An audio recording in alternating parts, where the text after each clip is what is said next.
Yo wagwan people, ya danu say shut up boy. Yeah, it is a Wednesday. Jana niliwaambia tupatane hapa leo tukuje tuongelee vitu amazing. If it's a Wednesday, you best believe tunaongelea mambo ya health and lifestyle. Na leo tukasema tutaongelea epilepsy. And of course, siwezi ongea peke yangu. So niko na mgeni, lakini sana sana sio mgeni sababu ni tunamuita okay, tunafanya na yeye. Hakuna mgeni hapa. Mimi sio mgeni na yeye sio mgeni, si ndio? Also remember, mimi naishikilia Willis Raburu ameenda kufanya mtihani. Afa akanipatia mtihani lakini tunapambana nayo. Anyway, let me introduce to you my guest for today. Anaitwa Reverend Frederick Beuchi. How are you, Reverend? I'm good. Everything nice? Mimi nashukuru sana yani. Pata nafasi ya kuja hapa leo. Kabisa. Yeah. Umeniambia tunaweza ongea hata sheng. Kabisa.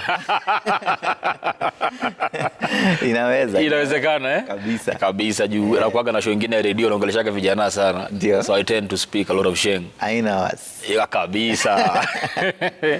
So Rev, tukianza first unaweza kujiintroduce? Dio. Yes. So my name is Reverend Frederick Beuchi. I minister with the Methodist Church in Kenya. I am an epilepsy awareness activist, and I'm also currently the National Secretary, National Epilepsy Coordination Committee. Kabisa. Yeah. Sasa umesema uko kwa hiyo committee ya epilepsy. Let's start by defining what epilepsy is. Yeah, so epilepsy in a layman's language, I would say it's a condition first. So many people understand, or they want to understand epilepsy as a disease or an illness, but it's a condition. And it is a condition that is caused by brain damage, okay? Our brains, once they are exposed to an injury or damage of some kind, they put somebody at a risk of getting this condition called epilepsy.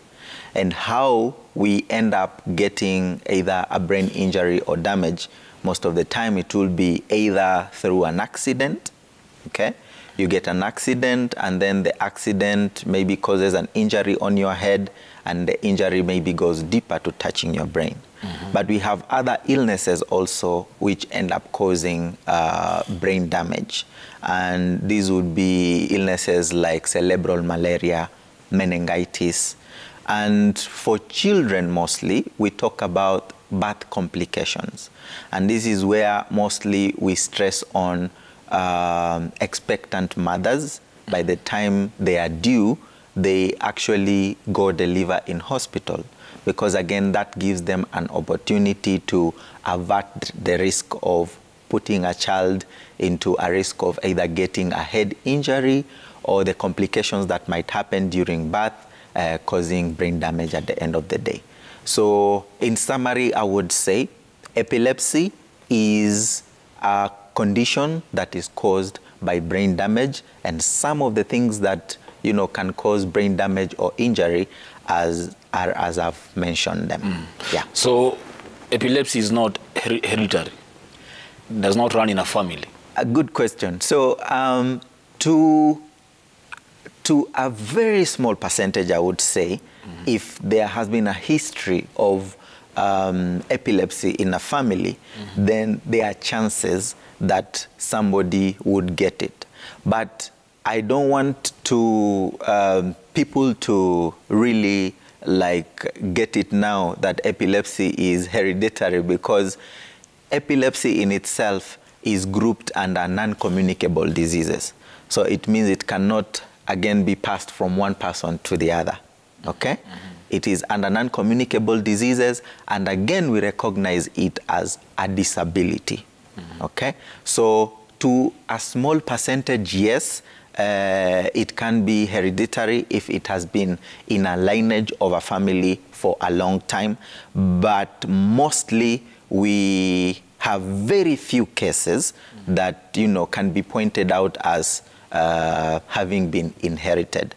It is also important to note that even as we talk about the possible cause of epilepsies, there is also a percentage of people who have epilepsy and the cause cannot be established. Yeah, so that is also important to note. Actually, wale mko nyumbani pia, I know you have your questions, so niko na swali. What do you want to know about epilepsy? Jiachilie sahi. SMS number is 422 #DayBreak. Ask your question. Hapa niko na Reverend na nimeona vile tumeanza na jina huo. So usikae na swali yako hapo, jiachilie upate answer yako, si ndio? You know, Rev, kuna watu wengine when this thing happens, when say someone is epileptic and maybe they're getting seizures, people want to blame it on, say, a family. They want to say this is witchcraft, this is sorcery. In such a situations, what would you advise such a family? Good question. So the understanding of what epilepsy is and what epilepsy is not actually dates way back. It's a condition that has been here with us for the longest time. And you know, I try to bring an understanding of it from even a point of where I sit now as a reverend. When you read Matthew chapter 17, verse 14, there's a story of a young boy who had epilepsy. Yeah. And personally, also, even before I encountered it through my sister, who was diagnosed with epilepsy, the closest I had come to epilepsy was from a point of watching the movie Jesus. And I saw him healing a person with epilepsy. So what that verses say is he was called and told a person has, you know, is falling down, having convulsions, and it was mentioned that it was epilepsy. And how he helped the boy is when he got there and his shadow was cast upon this boy, the demons of epilepsy left the boy.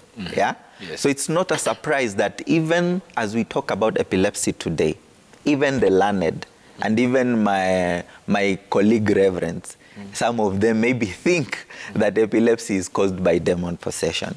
And such are the myths and misconceptions that we really need to demystify. There are those that think epilepsy is witchcraft. There are those that think that epilepsy is a curse from God. And so many communities think different things around epilepsy. I come from the coast, and I can tell you for a fact, by the time we were coming out as a family to let people know that we have a sister who has epilepsy, everyone was thinking about their own thing. Everyone was saying that we have either given our sister as a sacrifice so that we get money, you see. And it was a whole confusion. And that is what really moved me to want to prove to a point to people that indeed if this condition is a medical condition, then there must be a way of how it can be handled, it can be managed, and it can be treated. Yeah. So there's still a lot that needs to be done in demystifying the myths and misconceptions around epilepsy. We cannot blame people because how epilepsy manifests, again, it's different. You know, if you have a stomach ache, you feel it's a stomach ache. You can explain it to somebody. If you have a headache, the same. But if you fall down and you start having some kind of foam and you are jerking and you are making some funny sounds and noises, I mean, how do you tell somebody that that's a medical condition? True. So many people still have that notion, but over and over we are really trying to see how we can, you know, get them out of that. True. Actually, I think these misconceptions also and these myths will actually hinder people from getting medical attention. True. Because before we started, Yeah. one of the guys here told me in their rural homes, they believe that if someone has epilepsy, maybe they waliangushwa sana wakiwa watoto. And there was a small kid alikuwa anaangushwa sana, you see. So mtu kama huyo hakuna vile atatafuta any medical attention because wanafikiria ni kitu ilimfanyikia akiwa mtoto. Akiwa mtoto, ni kweli. So we will come to caregivers and also I want to talk about your journeys because you've done amazing things. By the way, guys, wale mko nyumbani, this guy has walked from Nairobi to Mombasa. So this guy has cycled from Nairobi to Arusha. Yo. Na bado tukirudi tutaongelea hiyo, but kwa sana nataka tuongelee kuna hizo hindrances zinafanya watu watafuti medical attention. Ndio. Unaelewa? Sasa maybe you want to be a caregiver. You don't know where to start. You don't know where to seek for help. In the neck, let me call it neck. Sure. What are you doing to ensure that this is known and people can be a caregiver?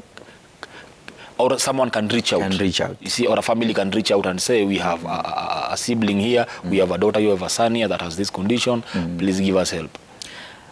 First, I would like to acknowledge, Shatta, that there has been a gap when it comes to awareness for epilepsy. Yes, I've mentioned that epilepsy is, a condition that is recognized under the non-communicable diseases, where we have cancer and, diabetes and the like. But you will agree with me that these other conditions and illnesses have really been given an upper hand when it comes to awareness. True. You will ask, you don't have to ask anyone to tell you that today is Cancer Awareness Day. You don't have to ask anyone to tell you that it's Diabetes Awareness Day. Like, they are known. And it's because of, the level of importance that they have been given. And epilepsy has been left out. So by virtue of it being left out, then there has been a gap of information and knowledge about this condition.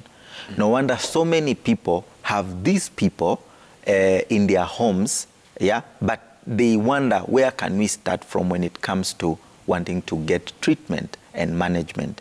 They resort now to going to waganga, wanaenda kwa maombi na vitu kama hivyo. But if they can get information that this condition, is manageable and it's treatable, maybe their mindset would change. So as National Epilepsy Coordination Committee, we are really trying as much since its inception in trying to bring together institutions, organizations that deal with epilepsy awareness and treatment. We've really been able to do as much. We have a flagship a campaign that is called Angaza Kifafa, and it has been on for the last 6 years. Every year we go to about 4 counties.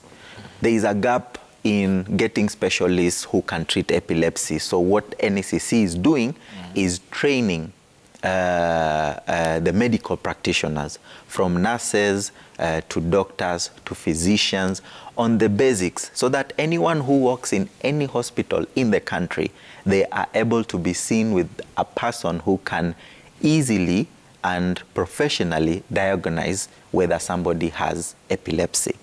We also train the community health volunteers, because they are the foot soldiers in the rural areas. They take care of, households. So they would easily identify which household has a person with epilepsy and they have been locked in. So they help us also in terms of spreading the word out there. And then before COVID, we were doing also what we call the roadshow caravan, where now we go into the interiors of the counties that we have targeted to reach out to people with information. Over time, that has changed, and we have now embraced a different approach when it comes to the Angaza Kifafa campaign. We are utilizing more of the social media, from YouTube, Facebook, Twitter, in getting information out there. The training for doctors is still on. It was on a lower capacity, but this year we are thinking of now, coming in a big way as we continue to share information. So I would say for the last 5 years, because we are now talking about almost 18 to 19 counties that we have covered. And you can have a sense or a feel that, people are now positive about, understanding what epilepsy is. And they are not now locking people inside. They are coming out, and when they go to any public hospital, at least they are able to be seen and be given direction about what they can be able to do. True. Yeah. So from what you're saying right now, there's someone at home, maybe they've had a sibling or a brother, say a son, a daughter that is going through this. Maybe they get these seizures every day, maybe after 20 minutes, after an hour, and they think this condition is not manageable, or this condition, there's nothing we can do about this condition. Yes. You've mentioned doctors. So you're saying this condition can be controlled? Yes, it can. It can be controlled, it can be managed, and to some of the types of epilepsy, they can fully be treated. Maybe it is just important to mention that even as we talk about epilepsy, we have so many different types, over 40 types, but they are categorized into 2. We have what we call non-convulsive type of epilepsy and convulsive type of epilepsy. So for convulsive type of epilepsy, it's the normal one. You ask anyone about epilepsy, they'll tell you, ile ugonjwa ya kuanguka na kurusha mikono na miguu, that way. The non-convulsive type is where it manifests either through behavior. And these behaviors, most of the time, are seen to be abnormal. Yeah? Behaviors that, actually those behaviors have made other people think that persons with epilepsy are crazy. You see, because of how they behave. But it's just one of the categories of epilepsies under the 40 types that manifest through such like behaviors and even feelings. Okay? Yes. So it is important for people to understand. And the journey for treatment of epilepsy, I know even as we talk right now, after this, somebody would be like, you know, which hospital now can we go? Which doctor can we see? I know there is that pressure of wanting to go to a hospital, be given medication, and as soon as you start taking the medication, then you start seeing the result. It is sometimes not so with epilepsy. It's always a journey. And when you choose to start the treatment for epilepsy, my advice is that you follow it up to the latter. Exactly what the doctor is guiding you to do. Yeah, it is very important, because if you leave it along the way, then, you know, it's like getting back now to where it had all started, and most of the time it is worse. I'll give a quick example of my sister. She was diagnosed with epilepsy when she was 2 years old. By the time we started some treatment for her, she was around 6 years. She had the convulsive type. We call it generalized seizure. She would get attack after every 20 minutes. So when we started the medication, we had to be prompt to an extent whereby if she's supposed to take medication at 8 a.m., it should be at 8 a.m. And at night, if it is at 8 p.m., it should be at 8 p.m. And she's not supposed to run out of the medication. And because of such compliance, today she's around 15 years old, and she has been seizure-free for about 5 years. And she's able now to, you know, live a normal life, do things normally. The goal for treatment of epilepsy is the management of seizures, because that is what now makes somebody not feel like they have an opportunity to live a normal life. With the fear of, if I step out there and I get a seizure, you know, it distracts everything. I get a job opportunity, I'm serving a client, and I get a seizure, you know, it distracts the whole thing. So the goal is to control and manage the seizures for somebody to live their normal life. The one you said, the behavioral one. Yeah. So what kind of behavior would you say, give an example, and also is it treatable? And is this a behavior, does this behavior happen from time to time, or is it a continuous thing all through? Okay, a good question. Yes, the behavior, first of all, happens time to time, but it can also be triggered by other factors. Okay? Somebody who has the type of epilepsy which is non-convulsive can express a certain behavior of, say, for example, shouting, or out of nowhere this person looks so confused, or I'm talking to you and then for a minute or two you go blind, and I'm talking to you, you are looking at me, I'm thinking you are following up, and if I had asked you a question, then I'm waiting for a response only for you to tell me what were you saying. But you are here with me and we were talking, all right? So somebody goes blank for a minute or for a second and they come back, okay? The other type of behaviors would be either like fumbling with their clothes. You are just seated with somebody and all of a sudden they are starting to like fumble with their clothes, or smashing their lips. And in other cases, you will have either a hand jerking, not the whole body, but a hand just jerking like that, uncontrollably. So they cannot control it until that episode is over, and then they relax. Okay. Yes. And the state of just confusion, or somebody every other time when it gets in the evening, they say, I have a terrible headache. It can come in different forms and behaviors.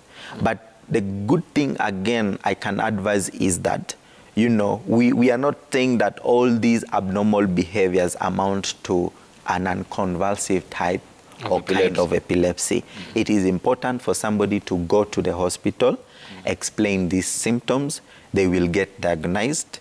They will be tested to see if there's any kind of abnormality in the brain, so that you can be given the right diagnosis of whether you have epilepsy or not.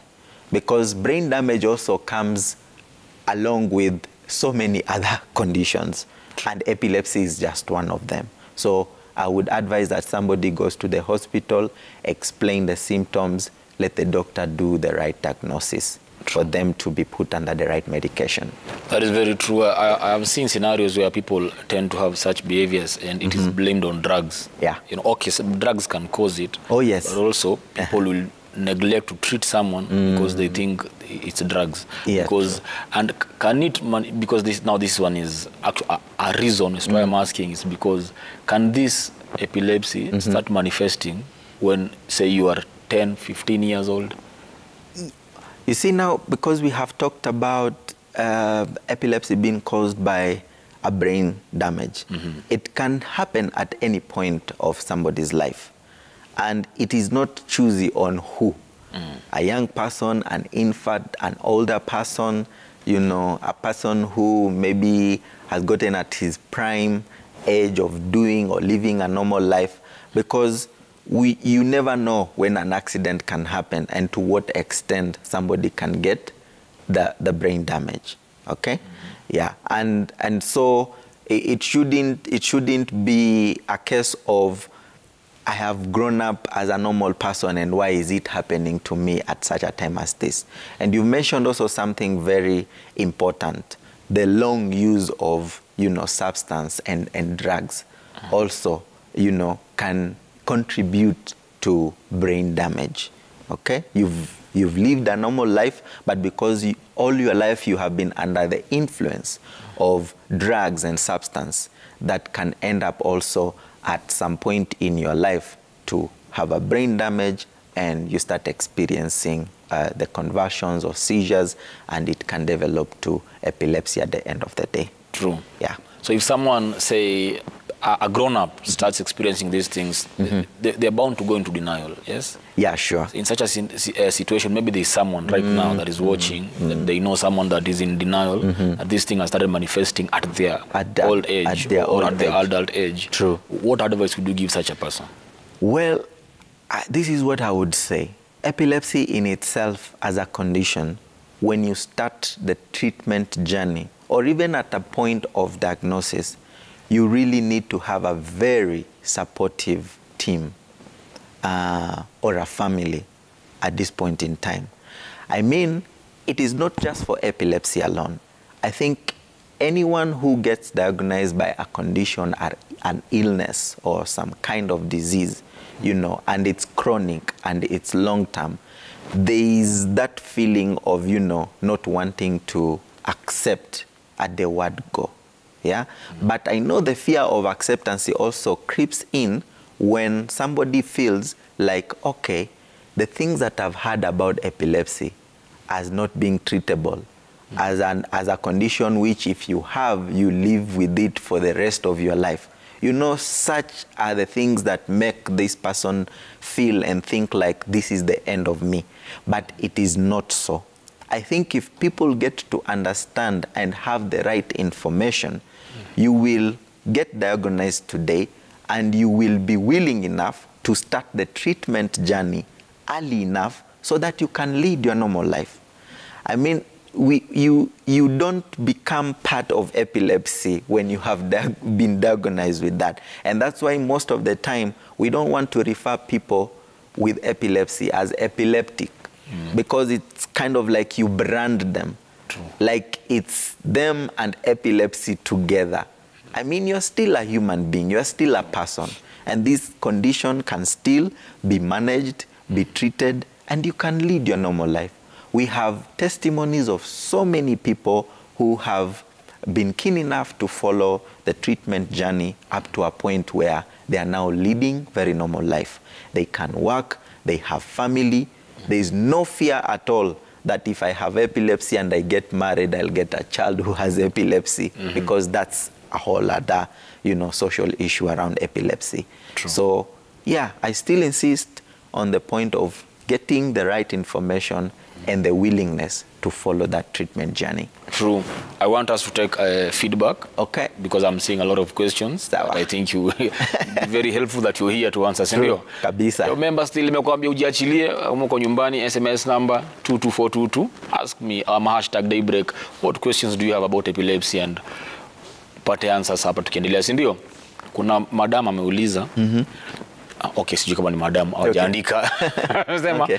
My daughter was confirmed that she has epilepsy when she was 5 years old.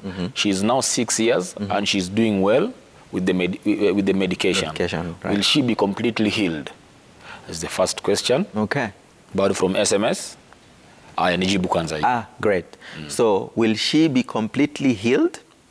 It's an answer of yes and no.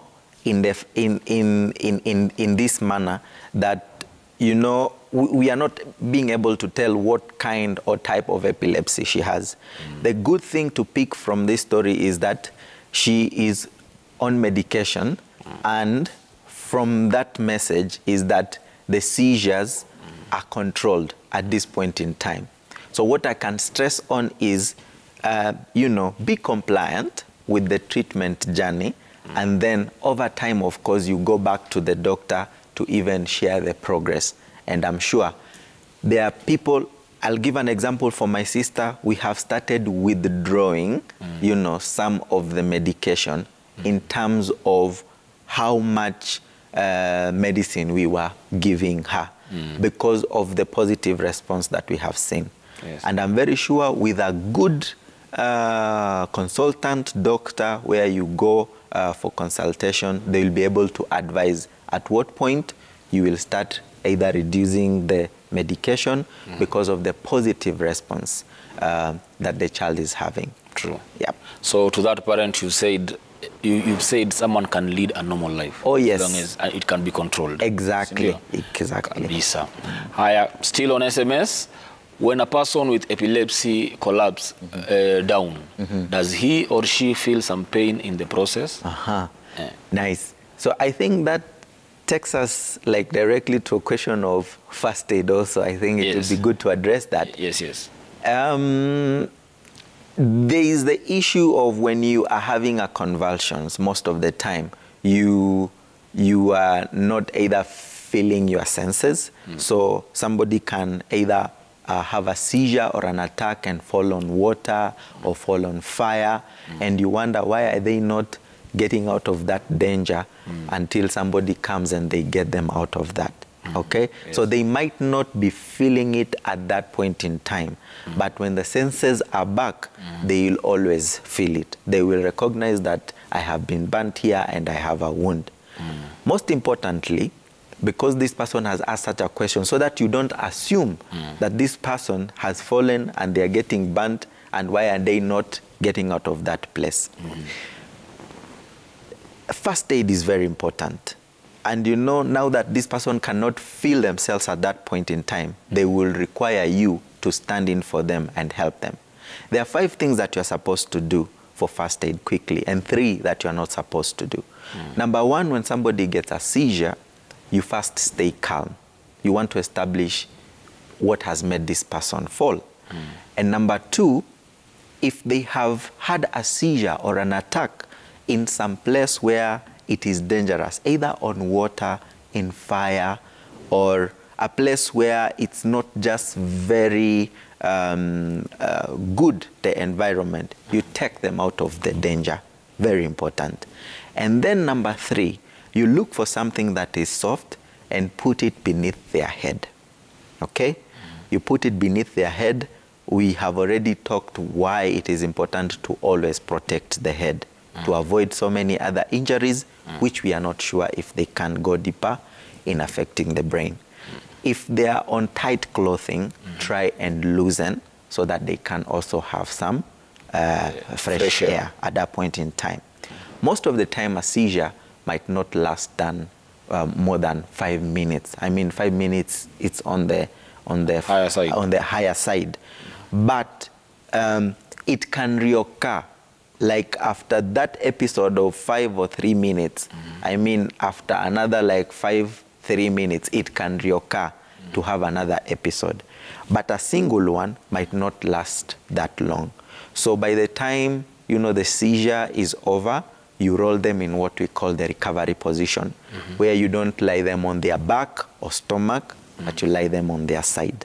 Okay? Yes. For those that are having a seizure and they're having some kind of foam coming out, if you lie them on their side, at least the foam comes out. You can imagine if you lie them on their back, the foam goes back in and they can be choked. True. 3 things, and then you stay with them until they are fully recovered and their senses are back. You can ask them questions. Where were they going? Is there somebody that we can call to let them know that you had a seizure and something like that? 3 things that people have been doing as first aid and they're not supposed to is putting something in their mouth. True. So many people have been doing this. A lot. And so many weird things have been put in the mouth in response to wanting to make this person come back to their senses. Do not. When they are having a seizure, their muscles tighten. And most of the time, even the activity of the seizure is because there is no complete circulation of oxygen to the brain. They are using their mouth to get their nose to get that oxygen and their mouth as well. So if you block the mouth, then it means you are limiting them even to get some oxygen at that particular point in time. Then in the moment of, you know, the muscles tightening when they're having a seizure, you are not sure at what point the seizure will over and the muscles relax. And you are there trying to push something inside their mouth. I know there is the question of, what if they bite their tongue? In some other places, when I was raising awareness, they were telling me that this person can even swallow their tongue. Honestly, Shatta, I've never in my life, my sister, I think, has had the worst of seizures, generalized seizures. She has never swallowed her tongue. She has never. So they can bite their tongue, yes, have a wound there, but we can treat that. You cannot treat, blocking some airway and making this person run out of breath and maybe die. Yes. So that's not supposed to be done. Do not restrain them when they are jerking. Once they start jerking because of the seizure, don't call a whole family, you know, a whole staff member. Ujeni we shika mguu, we shika uku, we. Do not restrain them. That is the only way a seizure can come out. Yeah? Yes. If you restrain them, all those shocks from the seizures end up in the muscles. Okay? Yes. And then immediately after the seizure, this person is very weak. You're trying to help them stand, they cannot even stand because, you know, they are very weak. All those shocks and seizures have gotten into the muscles. And lastly, do not give them any drink or any type of food at that point when they're having a seizure. There are people who come with a bucket of water, they pour on them to like help them come back to their senses. That is not supposed to be done. True. So I think with that, then somebody can actually be able to react fast in how they can help a person who has gotten a seizure without a fear of thinking that if I touch them, I will also get it. We have said it's a non-communicable disease. It cannot be passed from one person to the other. So do not fear in handling these people. True. Get them out of the danger and they'll be good to go. True. I think two things you've mentioned there, very key. Number one, do not put anything in their mouth. That one is done a lot of times. Yes. They put a spoon in someone's mouth. Yeah. They want to put, say, just to protect the tongue. Even a piece of cloth sometimes. That one, I think almost everyone has done that. Yeah. And people think that is the right thing to do. I think that one you've helped a lot. Na pia kushikilia mtu asijiumize. In the process of, you think atajiumiza. Yeah. So what you've said is maybe move them to somewhere that is safe. Yes. And let them be. And let them be. Make sure the head is protected by either putting a pillow. Yeah. Just be careful so that even as they either roll, they don't tuck their nose and their mouth inside the pillow, because that can be another thing altogether. Kabisa. Sure. Another SMS here. Yeah. Does a seizure have to be epilepsy? Because my daughter has been having some episodes, but she's on medication. Yeah. I think I've mentioned that seizures or convulsions can also happen, and they cannot necessarily translate to being epilepsy.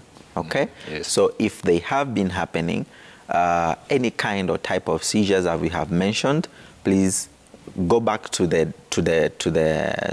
doctor, get to explain how the seizures are happening, and I know they can go to the extent of them doing a test they call EEG to just ascertain whether these seizures are happening because of a brain damage or a brain injury, or why are they happening. Yeah. Because anxiety, again, also sometimes can cause seizures.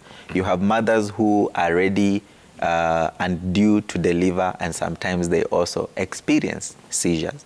High levels of fever also sometimes can prompt somebody to getting seizures or convulsions. True. Yeah. Okay. There's Edith Mugamangi.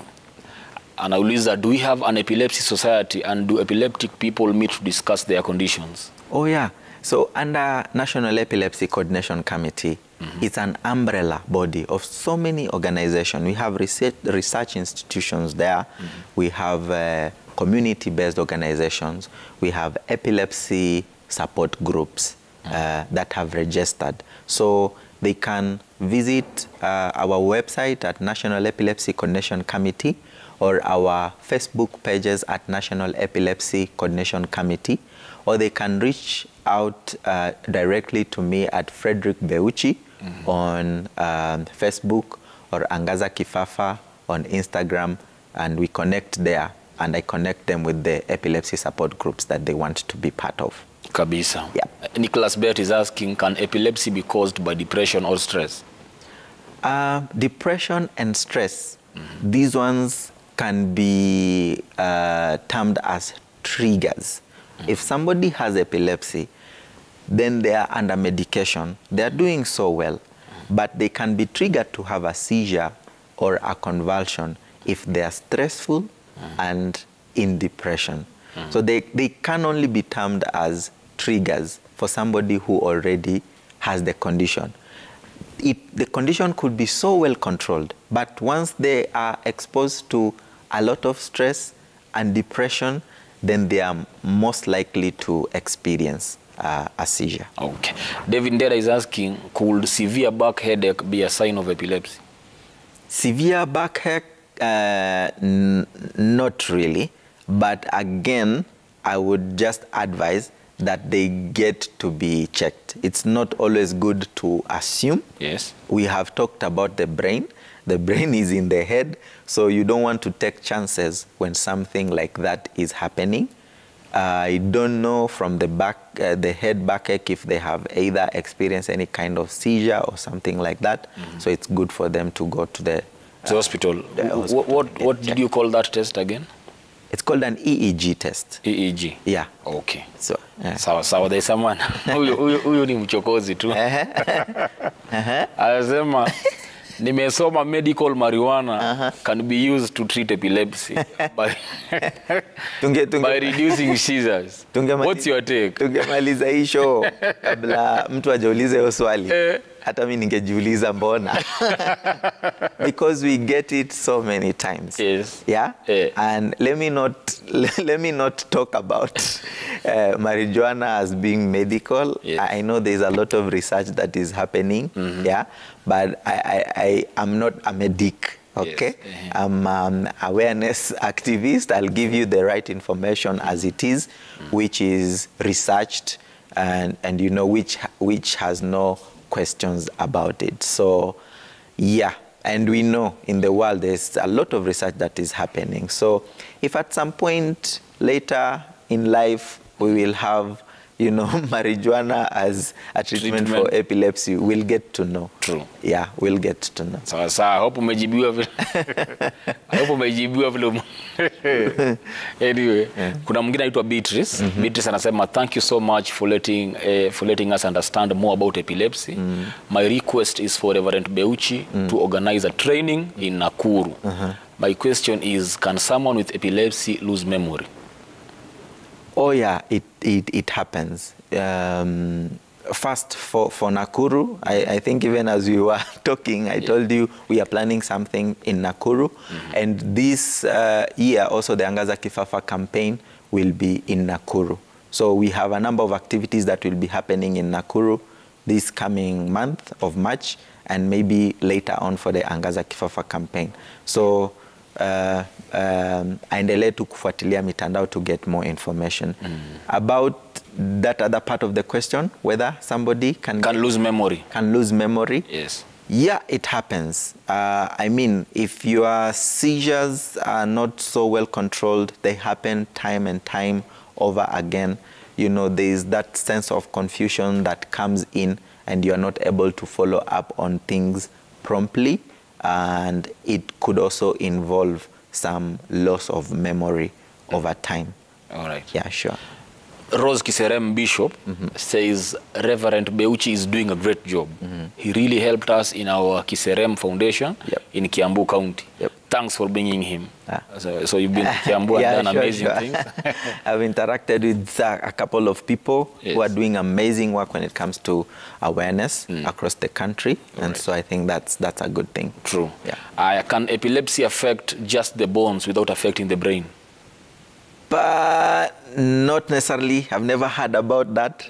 So, and I know a good number of doctors are following this, so they can be able to advise us on that. True. On bones and not brain, I'm not so very sure about that. All right. Yeah. Because you've said mostly it comes from... Yeah. Sindio? Yeah, sure. Okay.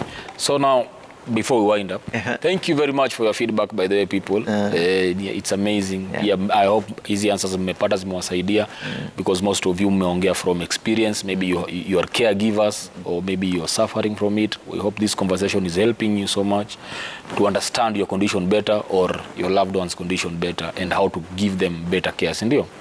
Now, we must talk. I told people here that you walked from Nairobi to Mombasa. Yeah. Sindio? True. How did you decide to walk and what was your motivation? My motivation actually was my sister. You know, in 2013 is when we actually started getting help of starting the treatment journey for our sister.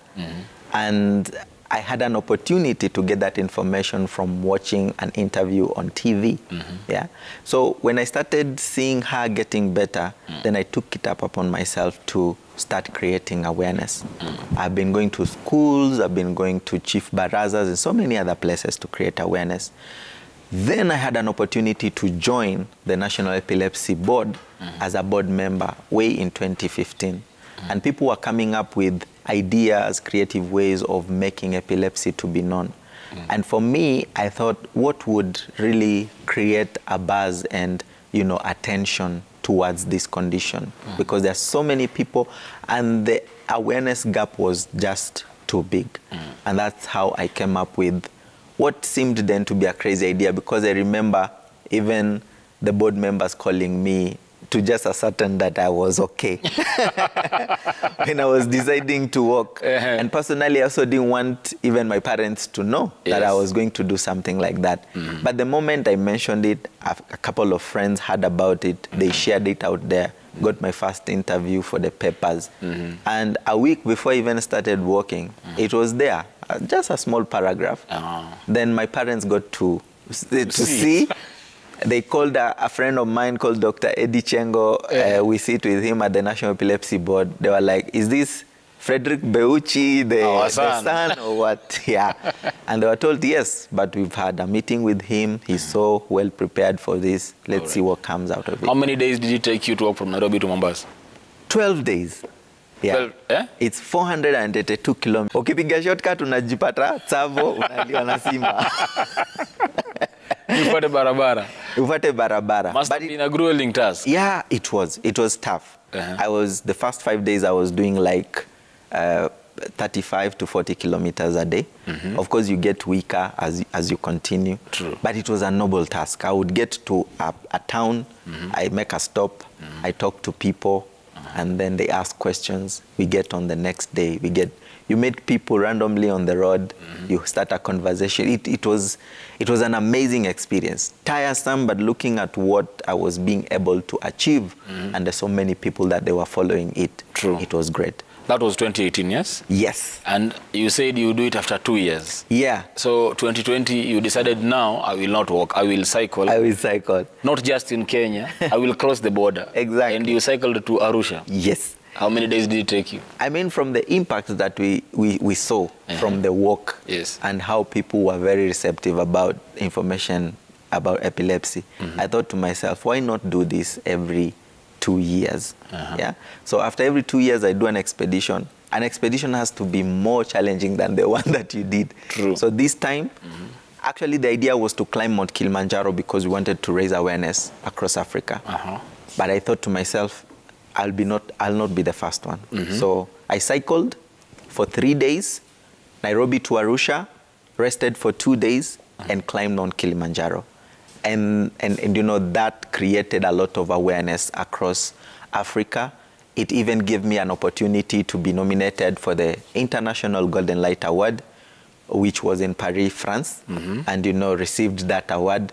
And, you know, that platform in itself has continued to give us a lot of opportunity to create awareness as well. True. Yeah. There is a guy called Ibra, the one that brought us here. There is a friend of his called Brown that cycled from Nairobi to Mombasa, then to Malindi. Yes. So I see you inspiring people to do these things. These things are happening. So, Shatta, I plan to do expedition to create awareness about epilepsy after every 2 years until I'm 50 years.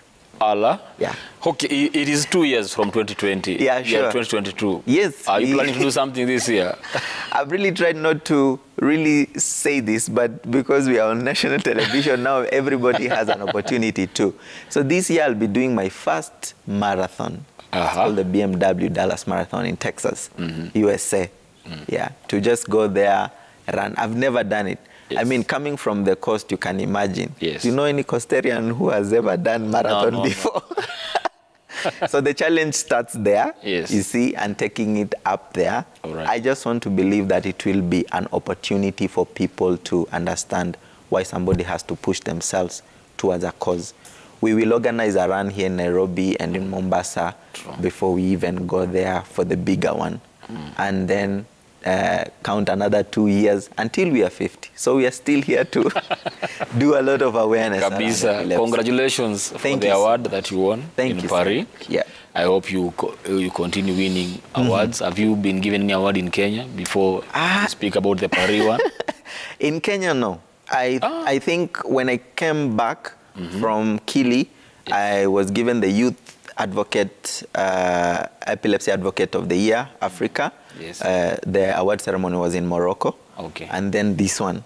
So in the country, yes, we are still hoping that whoever is awarding people is watching. You are getting awards from out there, Paris, Morocco, and in Kenya we hear. Yes. Anyway, oya Wakenya acheni kutuangusha bana. Coming through. Ndio, it will definitely come. Yeah, sure. Do you seek to recruit people to do these things with you, like the walk, the marathon? You see, like this year, we just celebrated International Epilepsy Day on Monday last week. And we have been part of the global campaign. We call it 50 million steps. 50 million steps because 50 million, it's a representation of the people living with epilepsy across the globe. For Kenya, we are talking about 1.5 million people. Okay. So we have been asking people to take up a challenge of walking, counting up their steps. There's a website where you go fill in your steps that you've covered. And in Nairobi, we had an activity at Karura. We did an activity in Ngong and Mombasa also. So people came together to work in solidarity of support of people with epilepsy. Kabisa. Yeah. Thank you so much for your time. Thank you so much. Mesaidia watu sana, shaped opinion. Okay. At least now people can understand what is happening. Are you on social media? Say there is someone that has heard, maybe they want to learn more, they want to get in touch. True. How do they contact you? First, I would take them to the National Epilepsy Coordination Committee Facebook page and YouTube. Yes. A lot of information there. Personally, on Facebook, you can find me at Frederick Beuchi. On Instagram, Angaza Kifafa na Beuchi. And also because we have so many other partners who contribute towards the Angaza Kifafa campaign, on pages of Bank of Africa, Novartis, you have information there about epilepsy. You can get in touch and you'll be able to be assisted in any way possible. Safi. Sawa. Asante sana. Thank you so much, bro. Sasa wale watu wa nyumbani mmekuwa mkiwatch na mkisikiliza, wacha tuongee Kiswahili. Mmesikia epilepsy ndio kifafa, si ndio? Tuite hivyo, si ndio? Ndio. Sio uchawi na sio laana. It is a condition. Kama unajua mtu mwenye ana live na epilepsy ama kifafa na hamjakuwa mkimpatia medical attention, mkisema maybe amerogwa ama amelaaniwa ama ni kitu iko kwenyu, sasa leo natumai mmejua. You've understood that this is a condition, a medical condition. So please take this person to a hospital. You've heard from Reverend Beuchi. You can be treated. This condition can be contained. You can live your natural life, normal natural life. Sawa sawa. Kama imekuanzia ukiwa mtu mkubwa, do not live in denial. Just go to hospital, explain your situation, get to know the triggers, get treated and live your life. Sindio? Asanteni sana. Follow me. Shatta_boy, Instagram, Shatta Tikitaka pale Twitter, Shatta boy Facebook. And also follow Willis Raburu. But nani kesho tukiwapikia. I don't know what we will be cooking. But anyway, anaweza mwa kuwapikia mtura. See you tomorrow, people. Thank you.